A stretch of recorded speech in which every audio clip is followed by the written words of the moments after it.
What it do, peeps? Today, we're going to talk a little collective bargaining.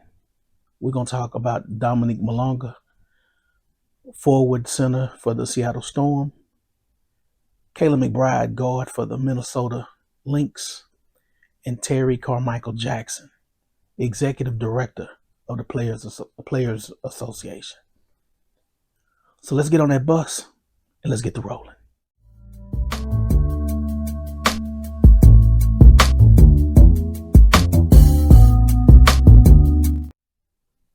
What it do, peeps? First, I want to talk about Dominique Malonga. Dominique Malonga is a 19-year-old talented player. She was on the French team. She plays for the Seattle Storm. Well, she recently decided she wasn't going to go play for her Turkey-based team, Fiberac or whatever it's called, Fiberac. See, the WNBA and FIBA, the governing body overseas, they have an agreement. When a player from their country or over there comes over here, they get signed off to come and play. And when the WNBA is through with that player and their terms and conditions have been met and they're on good terms, they sign a release and let that player go back and play overseas. And that's how it's worked for the longest. And the WNBA and FIBA made this agreement. Well, Dominique said she wasn't going to honor her contract. Well, the WNBA has released her rights back to her Turkey ball club. Unfortunately, she didn't report. So they aired her out on social media, and rightfully so. A deal's a deal. You got to keep in mind, she's 19, but she's been a professional for years. While our girls are in high school, overseas, they can be playing on a pro team and getting paid money. So she's been a professional. She had an agent. She's a professional. So she wanted out of this deal. She fired her agent and she's went rogue. Now, the ironic thing is she plays on a team with Kayla McBride, the same team. So Kayla McBride said, you know what? I'm not doing Unrivaled. I'm going to go play for Fiberac, which is cool. It's fine. The where they draw the comparison is Dominique Malonga has been rumored to play in Unrivaled. So it's going to be interesting to see how she skipped out on her team overseas and she's had surgery on her wrist. I guarantee you her wrist will be fine before January comes. And I'm guaranteeing she'll be one of the mystery people in Unrivaled. And that's another thing that the WNBA is concerned with. Players doing this exact same thing. Signing a deal and then doing what they want to do. And that's the reason why the WNBA wants that exclusivity. And they want to say, hey, look, if we're going to pay you big money, you're going to play for us and no one else. And that's the reason why.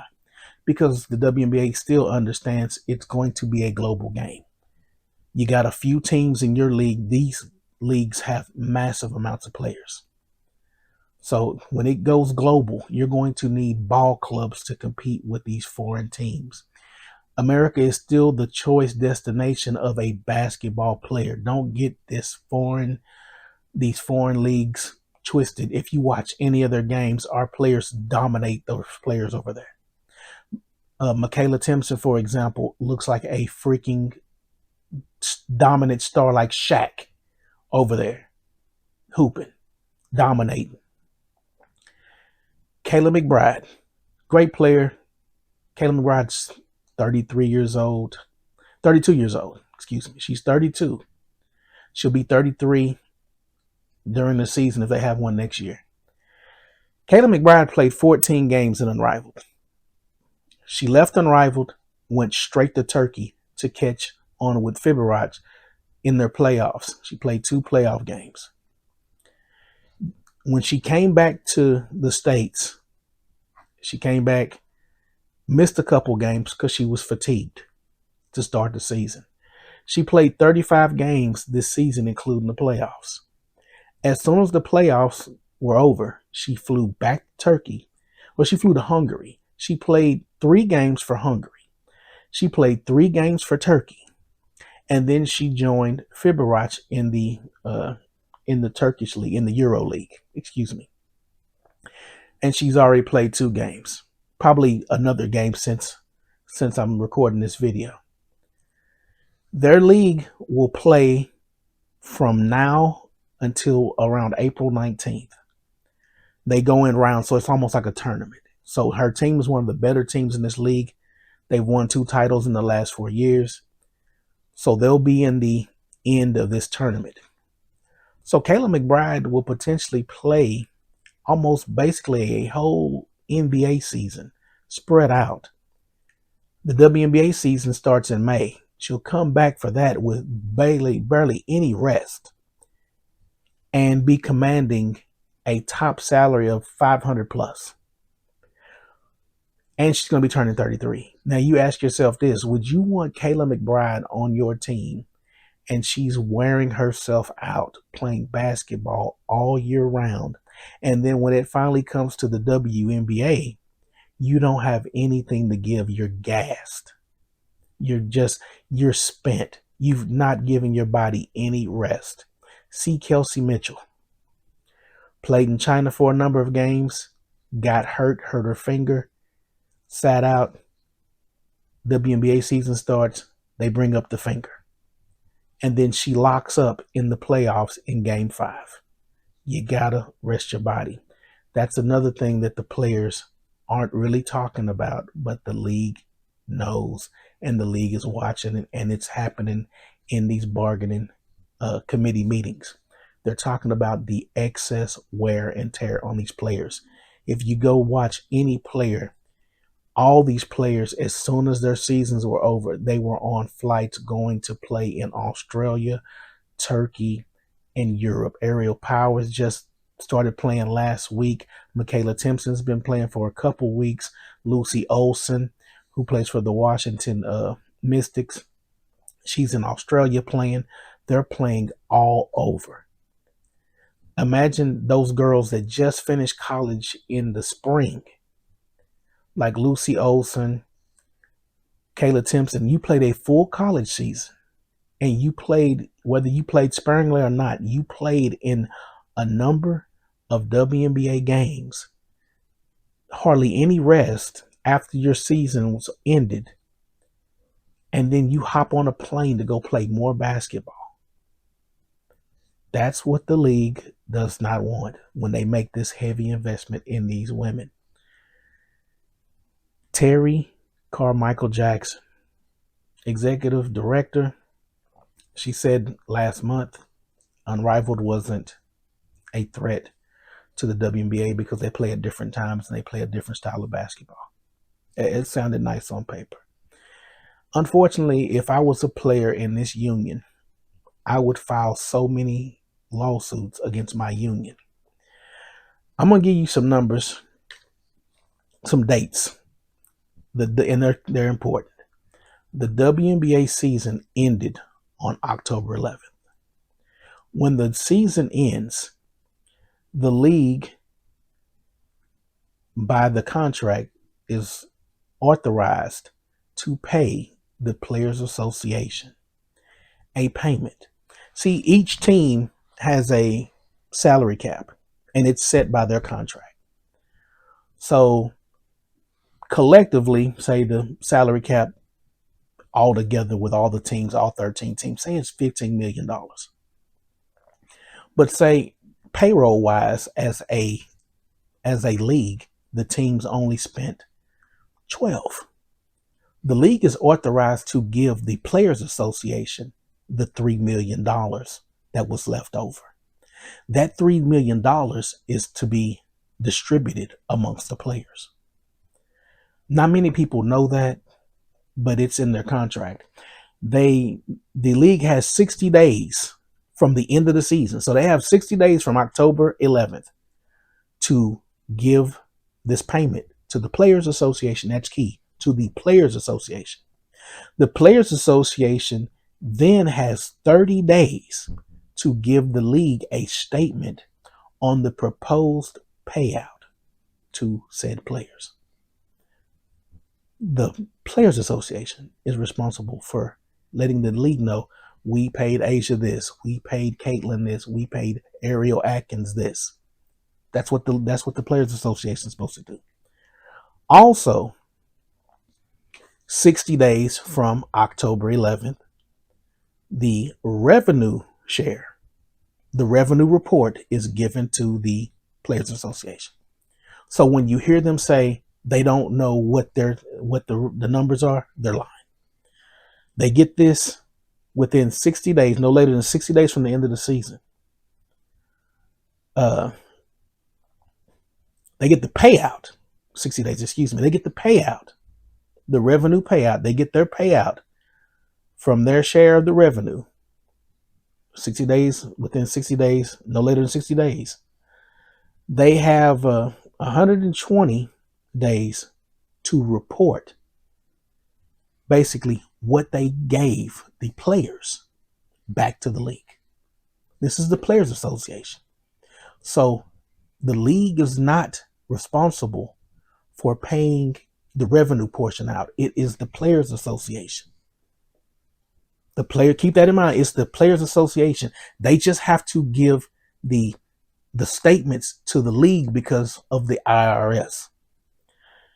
The revenue, and this is the one that really just caught my eye. The revenue from merchandise that has to be given to the Players Association within 90 days of the season ending. Now, with the jersey sales, they don't have any language in their contract of anything that has to be given back to the league. So when you hear players say they don't get paid from jerseys, because it's a collective. Who's getting the payment?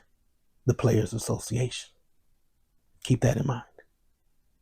The Players Association is getting the payment from the league, and they're to distribute it to their players. So if a player's not seeing anything from jersey sales, it's because the Players Association has your money. Now, in their contract with the WNBA, the naming rights, they have a clause in their contract where the only way they can use a player's name, image, and likeness on something is if it's for a charitable organization. When Unrivaled started earlier this year, they didn't sell jerseys. They didn't sell any merch with the player's name on it when they first started. They sold a bunch of t-shirts that said the names of the teams and so forth. But towards the end of their season, they started selling jerseys. And then, it was like the last month of the season. You could get an Angel Reese, Alexi Hull, so just a few of the players. You can get their jerseys. That was in violation of their contract with the WNBA. So the league isn't trying to air them out, but if they keep on playing around with the league will sue the Players Association, because the Players Association basically co-opted that deal with the 150 or 144 at the time players, now 156 and counting. 156 players got robbed because you've taken a small section of those players and given their name, image, and likeness, and you've given it to Unrivaled and a different company that is not Nike. Their deal is with Nike. The WNBA's deal is with Nike. Unrivaled, I believe, is with Adidas. So you've taken a deal with one company and their employees and taken a certain section of those employees and made another deal with another company.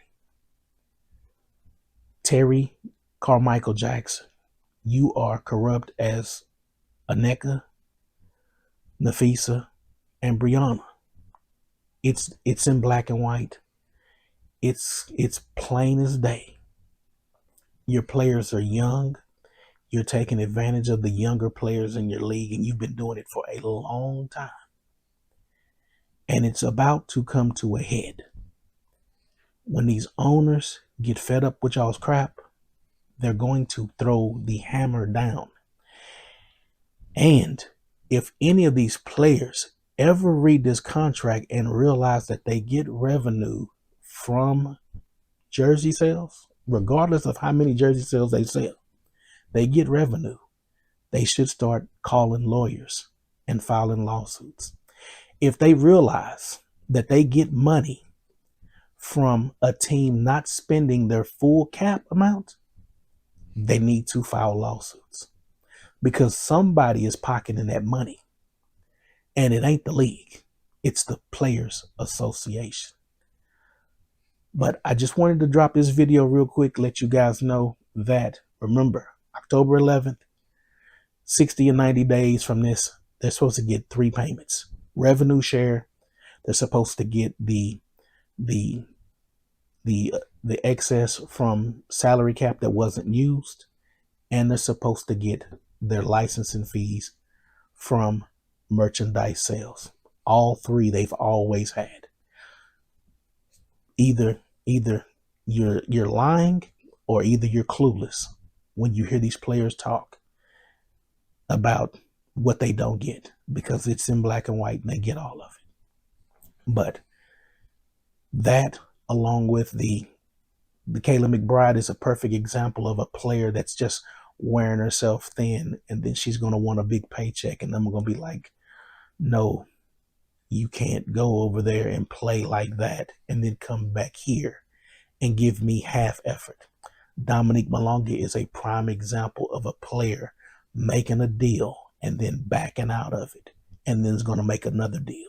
And if they let her get away with it, and if the governing body, because they're going to probably go to arbitration, if they let her get away with it, you'll see a lot of these players doing the same thing, and because she'll set a precedence.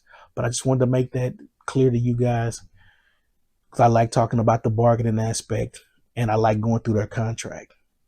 But let me know what you think. I got to drop these ladies off, because they got some issues they got to work on, especially Terry. Terry got a lot, because they're going to be coming for Terry pretty soon, especially she keep talking all that noise to David.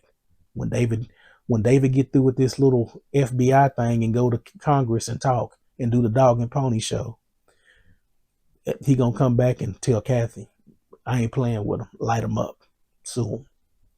But let me know what you guys think. Leave your comments below. Thank you for taking this ride. Until next time. Peace.